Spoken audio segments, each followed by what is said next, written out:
Good afternoon or good evening, everyone, depending on where you're joining us from today. And welcome to this Audit and Assurance webinar for the September 2025 exams. My name is Hazel McLucas and I work as an Education Partner Support Manager at ACCA. Today, our sessioner, Examiner's Report Unlocked, will provide an in-depth explanation of the latest March-June 2025 examiner reports and uncover strategies to boost your performance. Roger Gitonga has joined us today to deliver this session, exploring common pitfalls and sharing essential technical points with examples. During the session, Roger will also guide on how to effectively use available exam practice resources, such as marking guides and sample answers, and how to present your exam responses clearly and confidently. And we'll also cover off some live questions coming from you in the Q&A box. Before I hand over to Roger, I'd like to briefly run through a couple of housekeeping items. So at the bottom of your screen, you'll see that there are a number of icons. There's a help icon, which provides resources and information to help you if you resolve any technical issues you might experience. There are icons for both the slides and the media player, and you'll need both of these during the webinar, so make sure you have them selected and you can see them on your screen. There's an attendee chat function, so you can engage with fellow webinar attendees, but please note you shouldn't be putting any personal information into the chat. And also there's a resource list, and if you click on this, you'll be able to access resources relevant to today's webinar, including some direct links. You can rearrange your screen to suit and resize the windows if you need to. And if at any point you can't hear what we're saying or see any of the visuals, the best thing to do is refresh your browser. Registering for today's webinar will mean that you'll be sent an email tomorrow with details on how you can listen to it again. So don't worry if you miss something or you have technical issues, you'll be able to access the recording. If you'd like to ask Roger or ACC a question, then please post them in the Q&A section on your screen. And please note we can't guarantee responding to everyone either directly or in the web chat, but we do hope that the questions we share are helpful to everyone today. I will be back with you towards the end of the session, but for now I will hand over to Roger. All right, thank you, Hazel. What a joy and a pleasure to have each and every one of you through this session of Audit and Assurance, a paper that a lot of people primarily fear, but I don't think we have to fear it. So let's try and dive into it. This is just a little bit about myself, but I'd like to get to know you. Maybe you can just tell me, I love the fact that we've already started saying where we come from, so where we're joining in from, and probably, you could also share your expectations for today. So I see some from Nepal, Zambia, a lot of people from India. I see guys from Ethiopia. I see people from my home country, Kenya. I see guys from the UK. I see guys from Uzbekistan, Egypt, my goodness, Slovenia, Ghana, Zambia, Malta, Czech Republic, Sri Lanka. You guys make me want to melt. It's a beautiful thing to see literally students from across the world. This really, really shows how beautiful ACCA is. I can see guys from Austria, from Pakistan. Wow, look at that. Look at that. From Egypt. What a beautiful, beautiful representation from all countries. We could literally start our own country, our own embassy. Could have ambassadors from across the world. This is lovely. All right, so allow us to, man, I can see one of you joined the tax exam and passed. I'm sure we're going to pass this exam as well. I see guys from Cape Town, from South Africa there. Natalie, I see you. It's been a while. Nice to see each of us. So let's dive into it, okay? Because I'm sure this is not, Audit and Assurance is not Roger Gitonga. So let's dive into it. Now, what are we going to be looking at? First and foremost, we're going to dive into the examiner's report. And I think this is just a fantastic tool, or honestly speaking, it's a fantastic document, because you really get into the mind of the marker and you try, or rather the examiner, and you try to understand, where exactly are we going wrong? Then secondly, we have Discovering the Practice platform. I've already seen some of us sharing some of the issues that we normally have in that particular platform. And I'm sure ACCA is working on it. I've faced a few technical challenges, but I'm sure, whenever there's a transition, things will be fine. We're also going to be talking about the latest syllabus, not much there. And then one of my favorite areas, some effective exam strategies. But honestly speaking, every single slide might actually be an exam strategy. So let's dive into it. So I'm going to start off with my audit framework and regulation. Okay, that's where I would want us to start, audit framework and regulation. Now, what you see here is you're told, one of the things that the examiner noticed about this area is, first and foremost, people fail because they don't know how to identify, some of the issues from the scenario. And for you to score half a mark, there was a requirement for us not only to identify the issue, but also to correctly state the type of ethical threat that you might primarily see. So I've noticed some students would primarily pick up, when we're marking scripts, you'll notice they will only state the issue from the scenario, but they did not necessarily state the type of threat. So you come out of that exam and you feel extremely confident that you've passed, only for you to see a very disappointing fail. And we want to turn around that.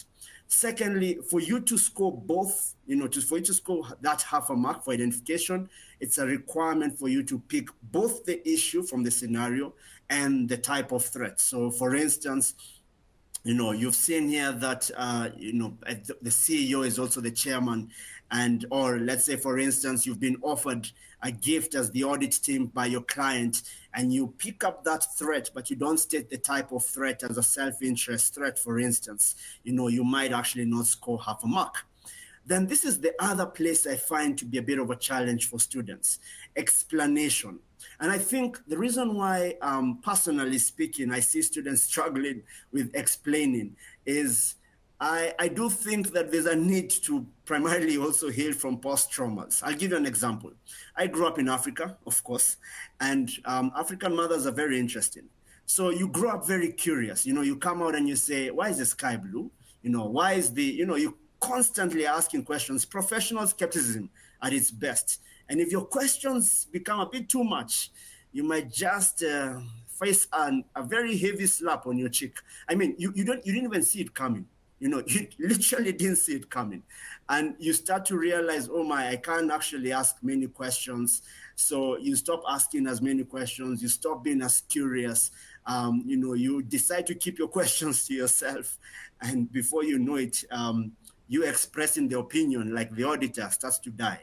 So we want to really build up on this. Now look at the concept of explanation or implication. You're told here candidates must clearly explain why the issue is ethical. Now you sit there and you think, by the way, why is it such a problem for us to receive a gift from our client? Like, what's the actual problem? I mean, gifts are good. My birthday might be around the corner. Like, what's the problem? What's the big deal? And it's important for you to, take some time to explain, listen, if this person is going to accept this gift, they might end up losing quite a bit. You might end up being affected or influenced, in your opinion. You might actually feel biased to give a very favorable opinion to your client because they've given you that gift. Yeah, your heart is warm, towards them. And, you might find that your decision-making skills is heavily affected because of the same. So it's important for you to thoroughly explain why you think this is a problem. Now, when you come to the safeguard, because many times we are asked to give a safeguard, and many students give mostly an objective as opposed to an action point. So if you tell me, based on the example I gave, what, gifts are bad, they should not be accepted, I don't think, or gifts are not, if you take a gift, the objective is to not accept any gift. That is not really an action. But if you tell me the audit team should deny that gift or reject that gift unless it is trivial and inconsequential, now that is an action. That makes sense, all right? Can you imagine if I, for instance, asked you, what should I do? I'm stuck. And then you tell me, you do this. The best thing to do is to unstuck yourself. you've not really told me how to do that. You've not really told me the action point. You've just told me the objective, what I should achieve at the end of it all. So that's why we prefer you saying things like rotate audit team members as opposed to maintain objectivity. Because of course the objective is to maintain objectivity, but the question is how. So these questions, one of the things you'll notice about audit is you're always answering the question how, why, where, who, and we're going to see that as we go by. The next thing we want to look at here is some examples. So let's go through this together. So one of the things that the examiner stated was you simply identifying that the audit manager is considering including an audit assistant who is the daughter of the finance director of Pimentor Company in the audit team is not sufficient. So you've only identified that to be the threat, but you didn't go on to explain or rather to state the type of threat. So you would not get a half a mark because you only, yes, identified it from the scenario, but for you to get the full half mark for identification, there's a need for you to explain, or rather not to explain, but to state the type of threat. So here, this is a self-interest threat, or is it a familiarity threat, or is it an intimidation threat? Which threat is it for you to get half a mark? Also, just stating this will impact the auditor's independence. Come on. Everything will impact the auditor's independence. Every threat, that's what's called threat to independence. So of course it's going to impact the auditor's independence. The focus is how. How? So if you can explain that how, then probably you do a very good job for yourself. So we gave another example here. For the self-review threat relating to the provision of accounting and bookkeeping services, many candidates simply defined what self-review is, rather than explaining that the auditor may be less likely to challenge their own work. So there are guys who decided to be scholars. They said, okay, you know what? I've seen it's a self-review threat, so I'm going to explain what a self-review threat is. And you're like, no, come on. One of the things I used to do when I would study audit some years back was I used to try and explain it to someone who has never done ACCA. So you sit down with, my dear mother who landed me my hot slap.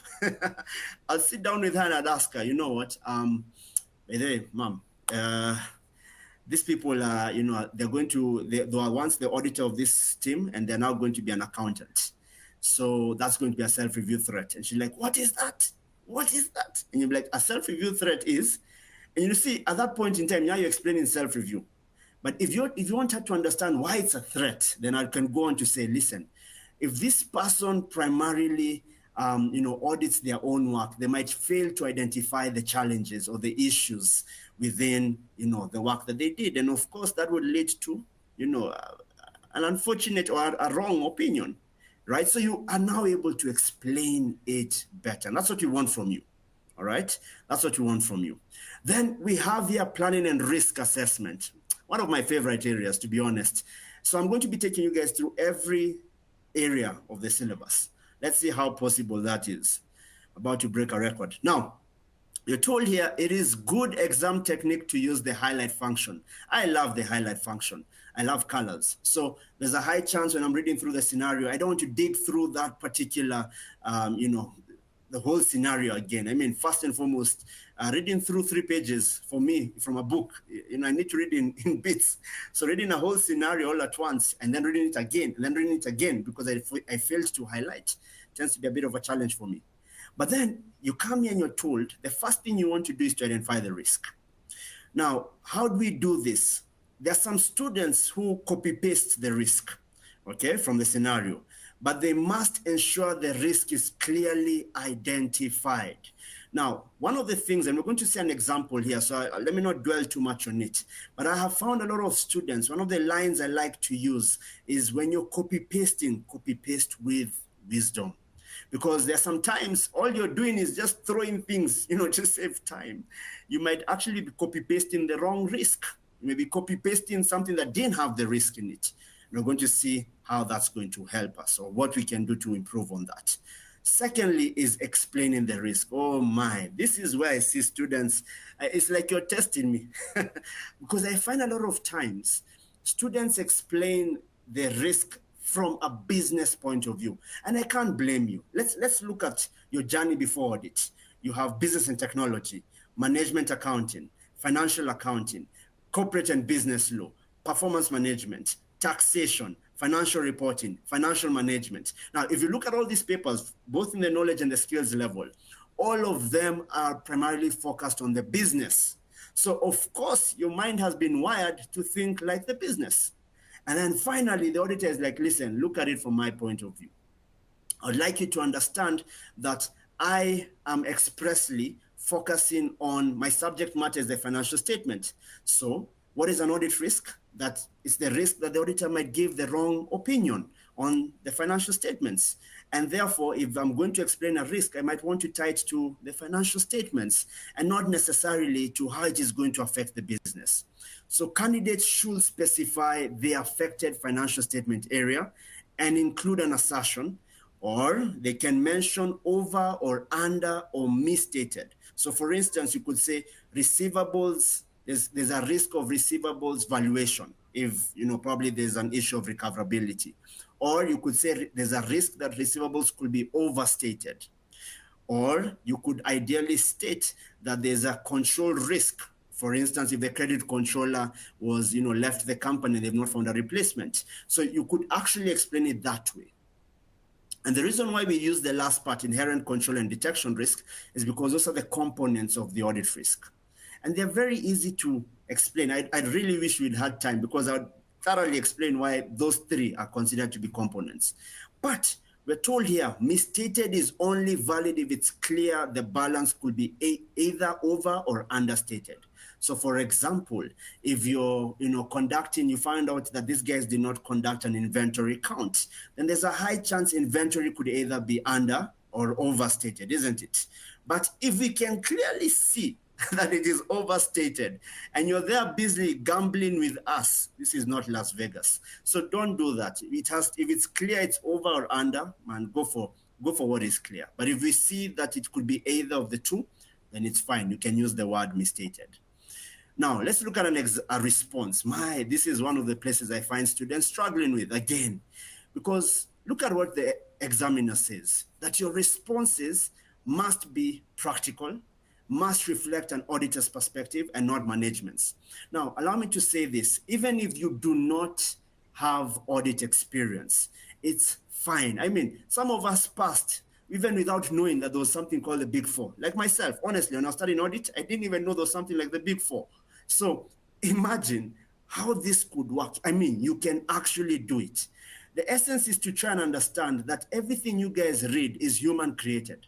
So it means there's another human brain that concocted this particular kind of knowledge and perspective, which you can also understand. So that's the first mind block you want to remove, that this thing is human created. There's a human brain that thought of this. I can also think of something, okay? Now, you're told your candidate should review the answers to ensure they help the auditor address the identified risk. Auditors' responses should outline a clear approach. So one of the things I like to look at with auditors' response is, how can I find out if the risk is there or not? So for instance, if I say receivables is overstated, how can I find out if the receivables are actually overstated or not? What steps would I take? Because the word procedure means process. So what steps would I take for me to find out if that receivable is actually overstated or not? Which documents would I inspect that would give me more evidence or more information as to whether those receivables are overstated or not? Okay, so that's what we basically think of. So let's look at an example. You're told here the risk explanation must clearly identify the specific financial statement area affected, which we've said. So for example, saying assets could be overstated is too vague. My friends, if there's something you have to underline is this, because I've found a lot of students, we know that maybe the part that was overstated was property, plant, and equipment, PPE, but then you said assets. Assets is too wide. Assets is goodwill. Assets is some random pattern somewhere. Assets is, so if you said assets and yet it is clearly PPE, we will fail you. So try and avoid that. If you can see it's specifically property, plant, and equipment, choose that. If it's specifically inventory, don't say current assets, okay? Now, some candidates also give general accounting rules, like inventory should be valued at the law of cost and net realizable value. Well done. We know you know IS2, but you need to go on to explain how an auditor will test if the valuation method closely approximates cost. So if you see me put in this, I need you to go and now get anxious about reading that whole examiner's report for you to get context as to why they said this. Okay, where did this come from? The whole idea of method closely approximates costs. Now I'm trying to create a bit of spice for you to go check it out. Now, one of the other places students love is increased professional skepticism. Oh wow, people love this. It's like we always live under high alert. It's like we're always in trouble. But I want us to understand this. Professional skepticism is very valid for only half a mark, and especially when dealing with fraud. Okay, so if you notice that there's either an incentive to manipulate the records, or you find out that there was a fraud that occurred and probably there was some cash receipts that were missing, then of course the first thing you'd want to do is increase your, your awareness, your questioning mindset. But that's not enough. Now that you're aware, now you're enlightened. What problem have you fixed? Like how have you helped us detect the problem, whether the problem is there or not? So it's not enough to just increase your skepticism. All right. Then we come to the internal controls, the third area. And with this part, you're told many candidates copy-paste their deficiency, which is true, which is fine. Explanations must be specific. Please don't say this may lead to fraud and error. Please note, a control deficiency is a weakness in your control, or that control is not there, it's missing, which means many times what do controls do? They help us to prevent or detect and correct fraud, risk, and error. So of course, if it's not working well, it will always lead to fraud and error. So you saying that is an obvious. You need to particularly tell us how each deficiency could actually cause. You see, this how thing is so important, yeah? Like if you could answer the question how, man, you're good to go. So how could it lead to fraud and error? Now you're explaining, and we'll see examples, of course. So recommendations to earn full marks here, please be detailed and action-oriented. I tell students, if you want to answer a very good recommendation, think about who is going to fix that problem, what they're going to do, how they're going to do it, and if you have time, why. But the three are good. Who is going to do it? What are they going to do, and how are they going to do it? If you can answer those three in your recommendation, you're good to go. You're good to go. Can you imagine I break my tap, okay, my water tap, and then I tell you, man, what would you recommend? And you tell me, go fix the tap. You've not helped me. So maybe you've said who? Me, but who is go fix the tap? Is it I, the plumber? I'm not a plumber. So who exactly? So who get a plumber to fix the tap? How will they do it? What will they do? No. And if it's a DIY, like if it's a do-it-yourself, then I still have to look for those things. Can you imagine going to a YouTube video and they never explain those three things and you're trying to learn something? We'll never learn anything, nothing at all. So please note, control recommendations should focus on what management should do, not the auditor. This is such an important point. Don't focus on what the auditor will do. I know once you've come from auditor's response, we're tempted to carry that mindset. Okay, recommendations is for the management to do, not for you, the auditor. All right, brilliant people. I hope you've understood that. Now, in identifying deficiencies, you're told candidates often copy-paste, as you've said, but they fail to spot the deficiencies. They're just excited to throw in things they've seen there. And the thing is that you guys have, you have instinct. You know when things are wrong, so you can see it. But it's important for us to primarily understand when you're highlighting deficiencies, like now, for instance, the examiner stated here that there are some students who highlighted irrelevant deficiencies. They picked up things like sales rep visiting customers or cash payments. Now, where's the problem there? Yeah, if the sales rep doesn't visit the customer, then are they going to sell? Are they going to sell? So you have to realize that there's no deficiency there. I think we overthink, and I understand that. Yeah, we have a lot of overthinkers. So, let's try and avoid that. Then secondly, for payroll calculation deficiencies, candidates must mention that system errors could go unnoticed, causing under or overstated payroll. Saying payroll may be misstated alone is too vague. That's what they've said. And then recommendations, as we've said, must be clear, practical, and address the control deficiency. For example, simply saying giving purchase department access to GRNs Okay, and how will they use those GRNs? They can match them to orders or follow up. Now, one of the things you can do is in your practice platform, the beauty is that the questions that are in the examiner's report are also in the practice platform. Assign yourself, do the question.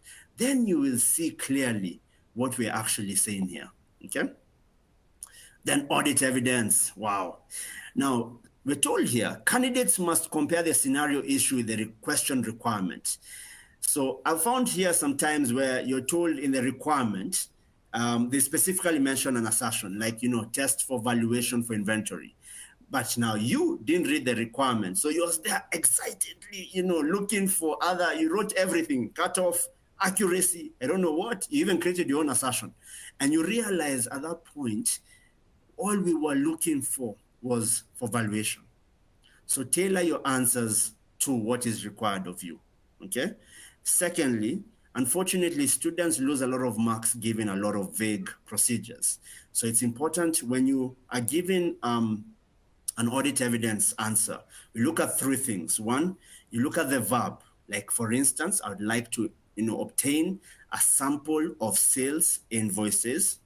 Okay, obtain there is the verb. And then secondly, look at the document. Obtain a sample of sale invoices. All right, fine. What are you going to do with them? And their respective goods dispatch notes, another document. And then do what? And agree them to the sales ledger account. All right, nice. Why? Why are you doing that? The third thing is the reason. Well, I'm doing that because I want to confirm if they were recorded. You're confirming completeness. Now you see you've been able to construct your assertion. You've been able to construct your procedure there. And you have to ensure you don't confuse between substantive procedures and test of control. If you go to your either the ACCA Student Support Resources YouTube channel, or even on the Study Hub, you'll see a video of me. I look very dark there.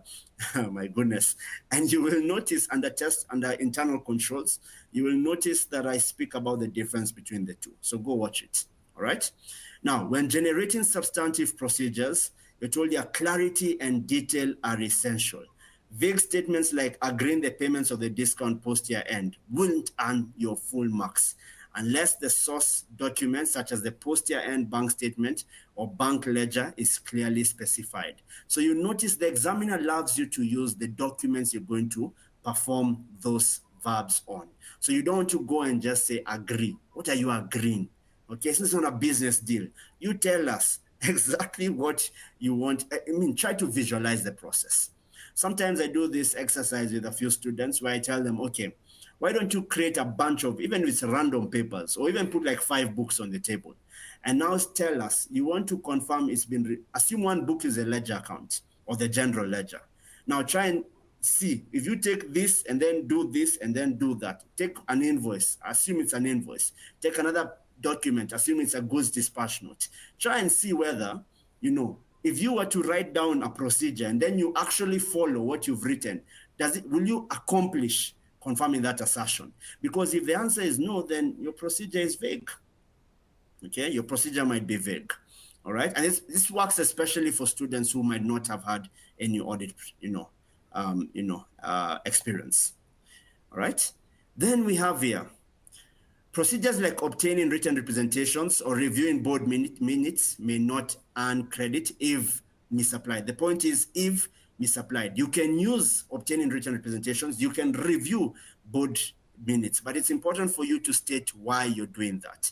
It's also critical for us to understand that written representations are very valid when you're relying on management's judgment. So for instance, in areas of estimates, okay?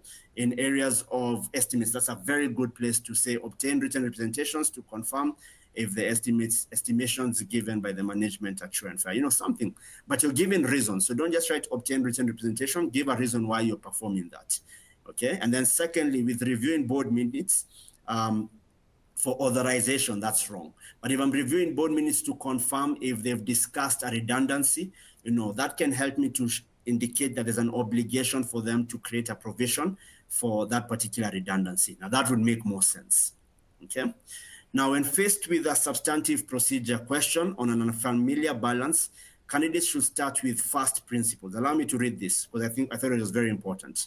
We told you determine whether the item is an asset or liability and whether it is governed by an accounting standard. For example, a receivable can be tested as it's expected post-year end, while a supplier discount based on purchase volume should be recalculated and verified against purchase records. This logical approach helps generate appropriate substantive procedures and improves exam performance. Now, this is my advice to you, because I might have sounded like Tupac, like I rapped through that. What I'd expect you guys to do when you get this recording, sit down and reflect exactly on what was stated there. When you're going through this question, especially if it's an unfamiliar balance, what should I do first? Determine whether it's asset or liability. Determine whether it's governed by an accounting standard. This can give you a better understanding of how to structure your procedure, okay? Then the last one for this area, review and reporting. Now, with review and reporting, you're told here, the first thing we do, this is one of my favorite parts, honestly speaking. When you're given a question around this, it's normally almost a guaranteed 5-mark question. Sometimes, let me not use the word guaranteed, we're doing audit. Yeah, giving absolute assurance is wrong. Now, you'll notice here with discussion of issue, many times you want to, of course, explain the issue and its implication. A lot of students copy-paste the issue. They restate the whole scenario without explaining the implication. The implication basically means the effect, the negative effect to the company, or to the financial statements as well. So if you use audit language like misstatement, non-compliance, risk, then that's fine. And link it to the accounting standards if relevant. So for instance, I could pick up a whole scenario, discuss it as according to what I can see. And then from there, I'll say, if the management doesn't adjust for this could lead to the liabilities being overstated, okay? And profits being, overstated as well, something like that. Then when calculation of materiality, choose the right benchmarks. In your study hub, chapter 10, you're given some thresholds which you can use. Show your working, and showing your working doesn't mean, there's a place to write it. You can just say, you can be able to actually state that this is 7% of the profit before tax. This error that they missed out on is 10% of, net assets. And then you can now go on to state, and therefore it is material. So if you state, in this place, you have to show the percentage and at the same time state if it is material or not. Now, if it's let's say a quality issue, for instance, they did not make the appropriate disclosures, then you might not have to show a computation because there's no computation for that, but you can primarily state if it is material or not based on the kind of disclosure required. Now, the type of the auditor's report modification, we normally get 2 marks here, and you have to state the correct identification of the modification type. Is it a qualified opinion? Is it an adverse opinion? Is it a disclaimer? So a lot of times you could say here, by the way, due to the issues we've seen above, you've discussed the issue, you've calculated the materiality. So due to what you've been able to do there, or what you've been able to discover, there's a need for a modified opinion. And as a result, you can now go on to state the modified opinion as a qualified opinion or an adverse opinion or a disclaimer. A lot of times, most questions usually test on the qualified. I'm not saying this is all, please don't quote me, but a lot of the questions usually have an inclination to it being qualified, okay, if the opinion needs to be modified. You can also use terms like except for, does not present fairly, unable to obtain, and these are words used especially for these 3 types of modified opinions.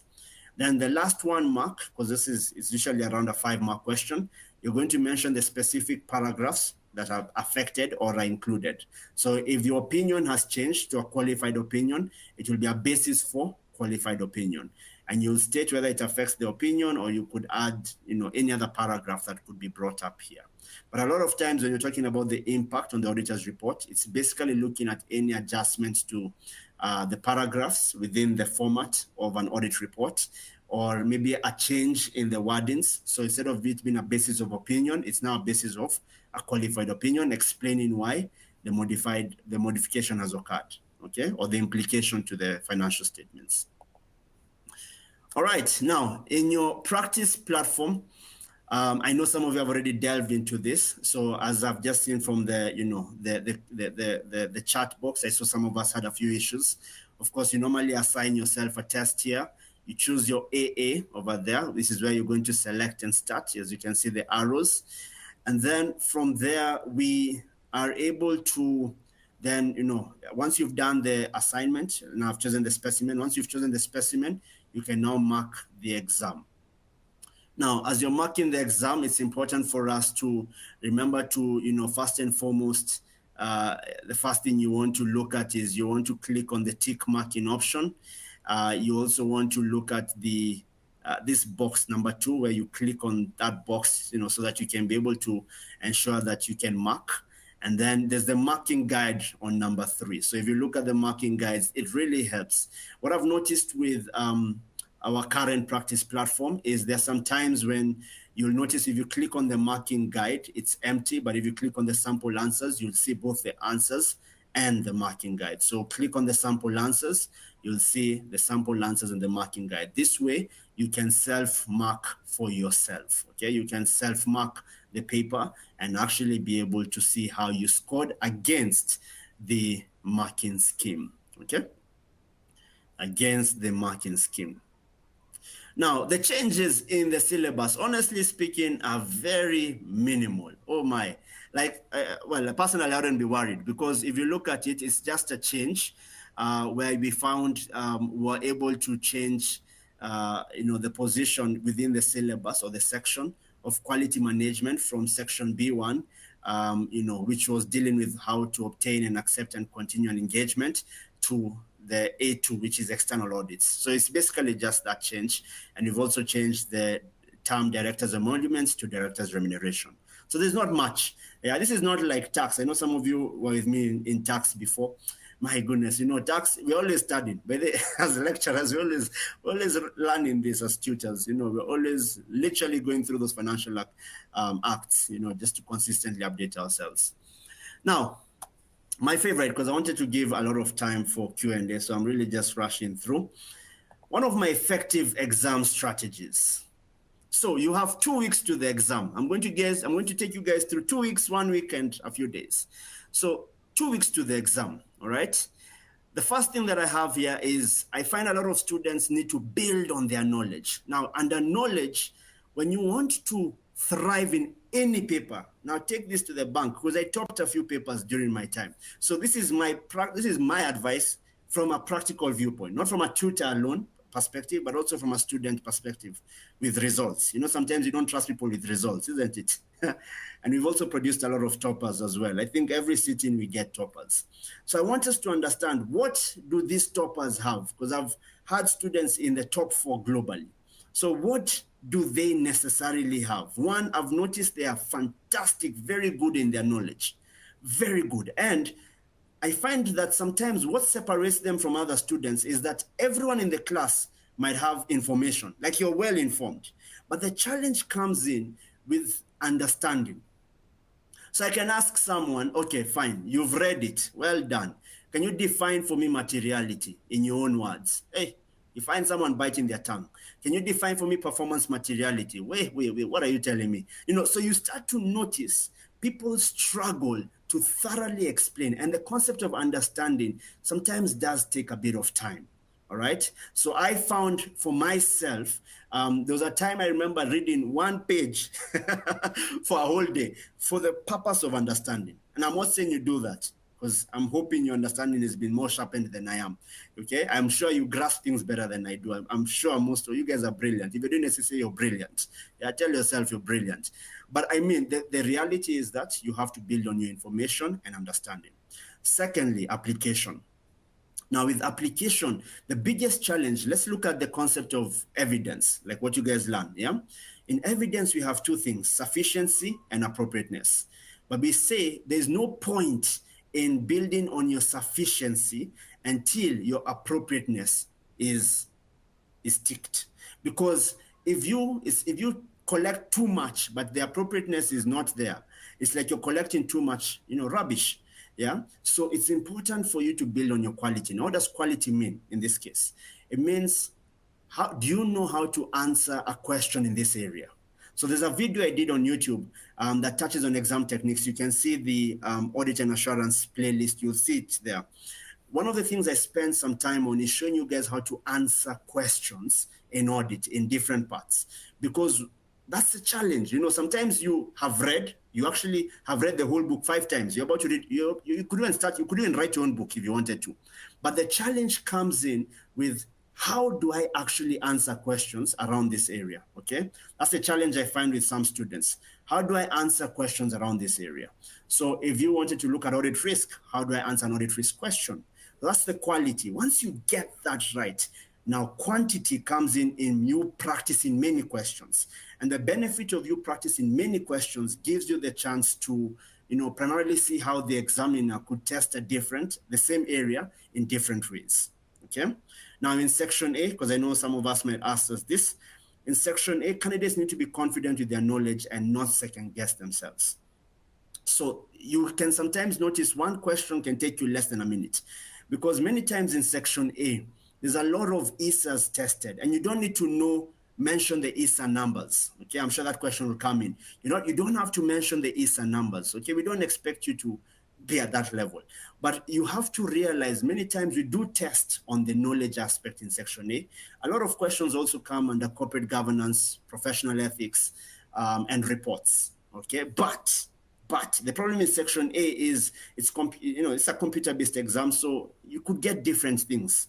So this is just on a wider scale. Many times we find corporate governance, professional ethics, and primarily reports. But you can get questions on subsequent events, also a very common area to be tested. That's chapter 29 of your syllabus under the study hub. You could have questions on audit risk, not audit evidence. Okay, we've seen questions a lot on audit evidence, but primarily that's what will be tested in your section A. And I'll just say with section A, practice, practice, practice.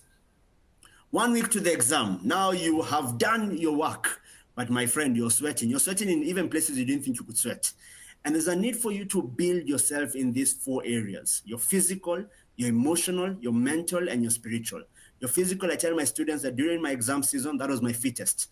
Because when I would study, if I would take study breaks, I wouldn't go and distract myself, because my pattern of thinking has already been established, isn't it? So what I would do is that I would find a way to engage myself physically. Either I meditate or I do press-ups. So you'll now notice, hey man, during that time I was extremely fit. Because if you're taking breaks after every 20 minutes or 30 minutes, that means you're doing 5 press-ups, 10 press-ups, 15 press-ups, so you're very fit. Secondly, emotional. I tell people here, at this time you need to guard your heart. Anyone can decide to, just spoil your mood.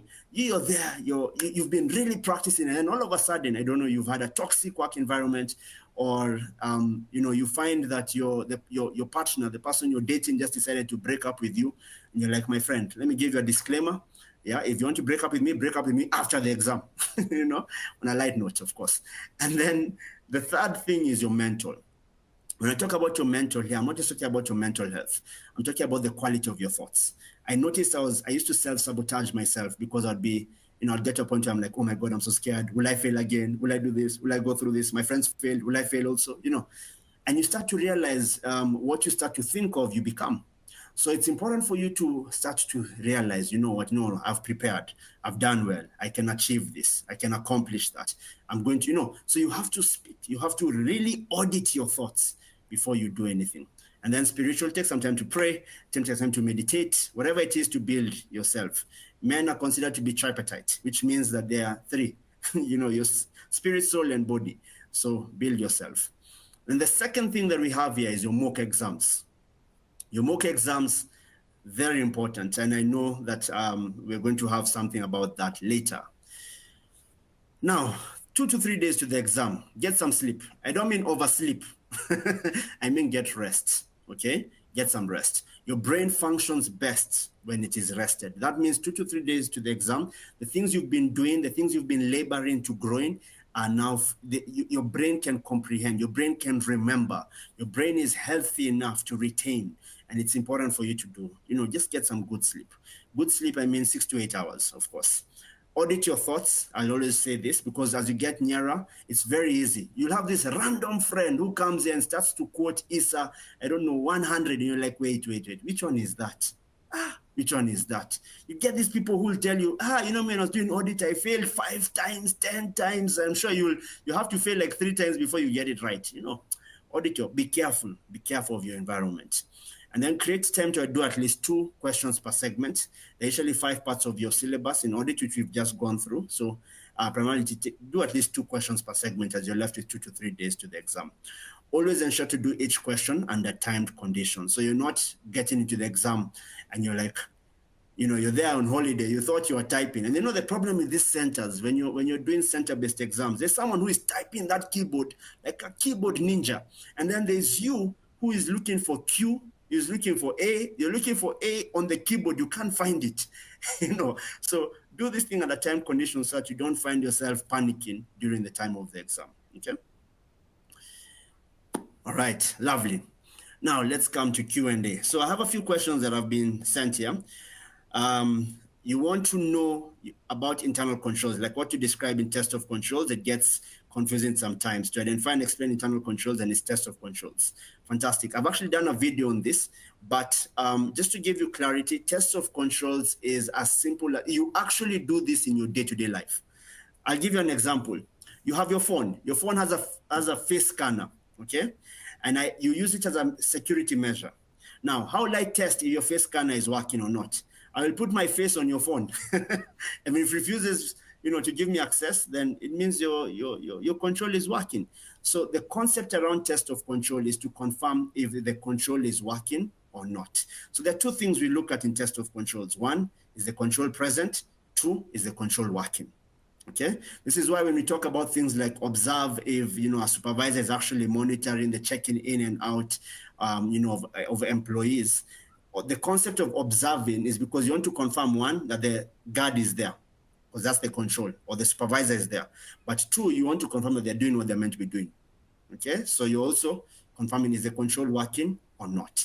We do test of controls every time. I'll give you an example. Another example, I don't know why we do this, but there are times you'll find that some people who they close their door, like of the car. You close a car door, and then you still open, you still pull the handle. You've closed the car clearly, but you still pull the handle, just to confirm if the car is closed. And that's a test of control. You want to confirm that the system worked. Yeah, it locked. Yeah, so we do test of controls around our whole world. We audit is literally our world. We audit everything. This is why we have gossipers, pro auditors.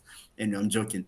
Then after here, I like to know how to maximize marks out of the questions. I feel like I know the syllabus, but I'm not yet achieved a pass.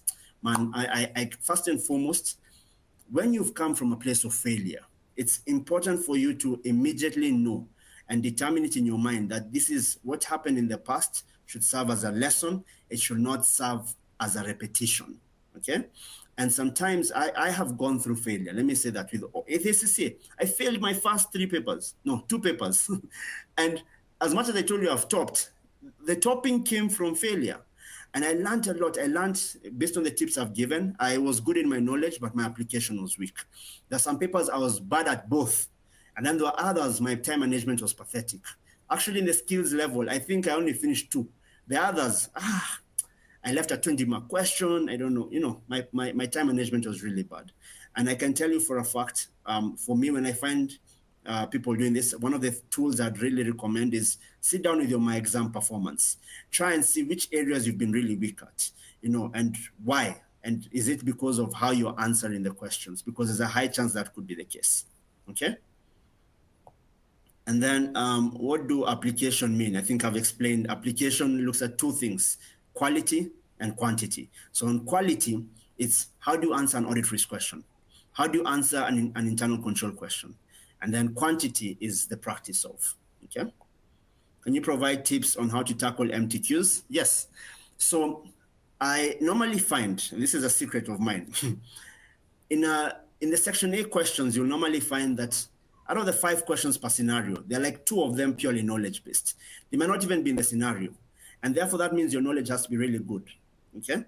Secondly, there are times when from basic practice, especially with corporate governance and ethics, there are some choices you will see. Like for instance, if you're dealing with an ethics question, and then you see things like the auditor should resign, that's a complete wrong.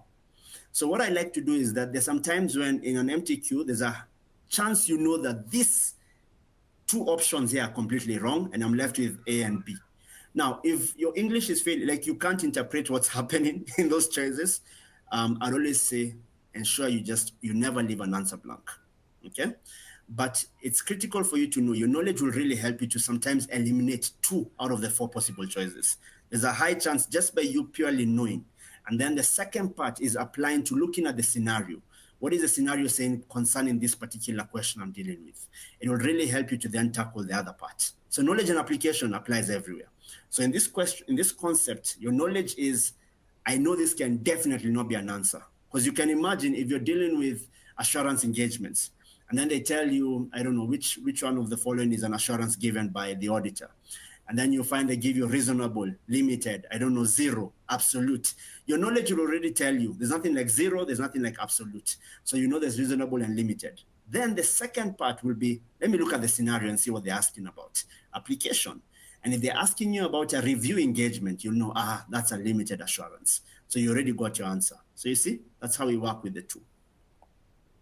Then when constructing a response to an audit of an assertion, what is the best way to approach the learning of the best procedures to cover the testing of that assertion? Wow, very mouthful. So this, and fantastic question. I think I've already given this, but I like to give, I always try to visualize the assertion in mind. So I've noticed with some students, first of all, do you even know what that assertion stands for? I'll ask someone, I notice guys getting confused between completeness and sometimes cut off, because sometimes they'll give me a test, but I'll tell them, do you really know, for instance, the difference between occurrence and, cut off, or rights and obligations? Like, can you define the assertion itself first? Because if you can't, even in the simplest ways, and you have so many tools to help you. AI, you can say, simplify for me like a class, like a 5-year-old baby. It will help, because sometimes it's important for you to know, first and foremost, what does this assertion really mean? Then secondly, you then go on to step, how can the word how is important. How can I confirm that assertion? So if it's completeness, what is completeness? Completeness is, are all transactions recorded? Are all balances recorded? So how can I confirm if all balances are recorded? How can I confirm if all transactions are recorded? So as a result, I can now be able to build my how through the steps. I normally tell people, imagine you're visualizing, imagine you're instructing your child. Imagine you're instructing an intern and you're telling them, get me, how we grew up with our parents was they would tell us, get me that thing over there. And you're like, which thing, where? And you had to have supernatural powers for you to actually determine what they wanted and where they wanted it. But now that is very vague. Now imagine if someone gave you clear instructions. I would like you to get the salt. The salt is on the shelf. It's on the second part of the shelf in the kitchen. So you give them, go to the kitchen, open the shelf, on the second level or the second layer of the shelf, the salt will be there. Clear instructions. What did you want me to get? The salt. So right now, what do you want me to get? Completeness. What do you want me to get? Cutoff. So what does cutoff mean? Is it recorded in the right accounting period? So how would I do that? How would I be able to verify if sales have been recorded in the right accounting period? Well, when we start writing a sale, when we record a sale, when goods are dispatched, isn't it? Okay, so we need a goods dispatch note. Goods dispatch note will show us exactly when that sale occurred. So if the GDN was done after the year end, and yet the sale has been recorded in the current year, then cutoff is a problem. So you're able to be very practical with it.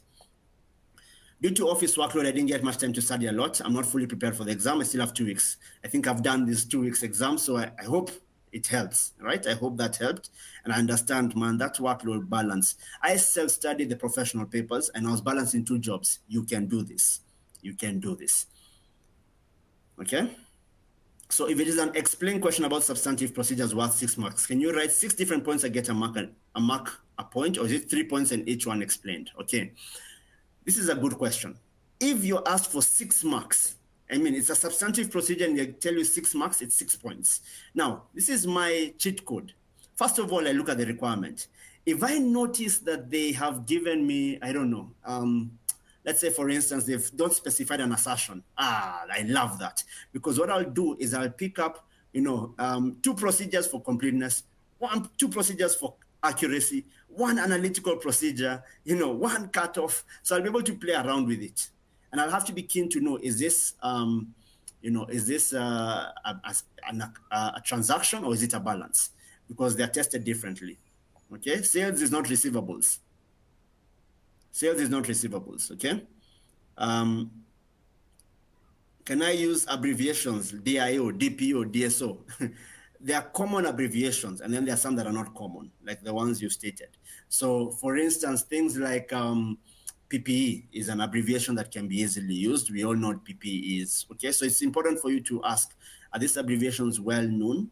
Because if they're not, and are they within the scenario? Okay, like, is it something that you can pick up easily? Because imagine if I said IDR, and then I told you IDR means increased detection risk. You see, I've lost you. Yeah. So make it as easy. The people who are marking are humans like you. So make it as easy. Okay.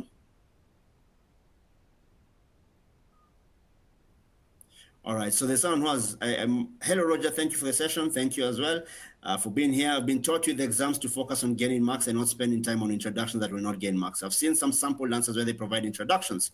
I want to know your thoughts on adding introductions. Okay. So why do we give introductions in sample answers? Sample answers are the most perfect answers.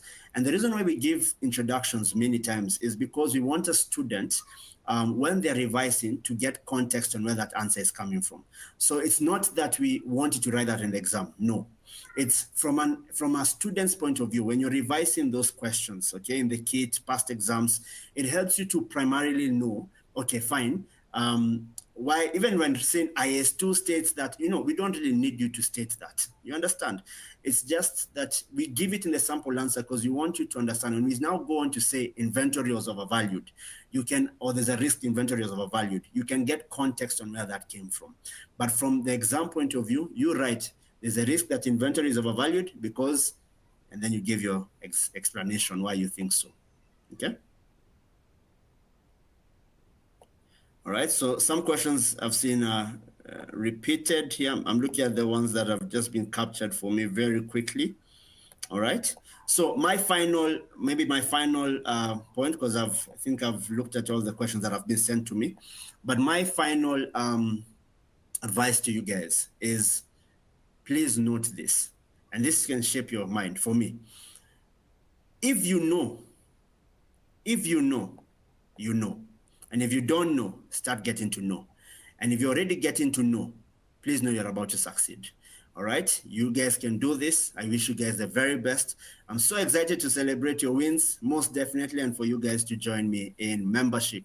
It'd be fantastic to have you on this side. All right, all the best as I pass on to my lovely host here, Hazel. Thank you so much, Roger. Now, before we finish up, I do have a couple more points. So I would like to ask you all a question. So I have put a poll on screen at the moment, and I want to know if you know when the pre-September 2025 mock and debrief videos are available. So you should see that on your screen at the moment, and there's 4 options. So do you think it's the 9th of August? Do you think it's the 8th for the mocks and the 16th of August for the debrief videos? Or do you think it's the 8th of August and the 15th of August for the videos? Or are you just not sure when they're out? So each session, ACCA does release a full set of mocks for you to practice, and they are a great revision tool to make sure that you're ready for your exam. I can see lots of heart emojis coming in, so I'm hoping that that's people finding this a really easy question to do. So I'll give you 1 more minute to see. So what do you think? Is it A, B, C, or D? And I will repeat what Roger said of don't leave any question unanswered. So if you're not sure, then just pick D. See, I can see those responses coming in.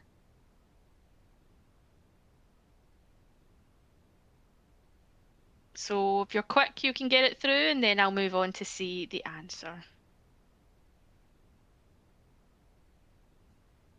That's great. So I can see that 51.4% of everyone got it correct. So the mocks came out last Friday on the 8th, and the debrief videos for the mocks are coming out tomorrow.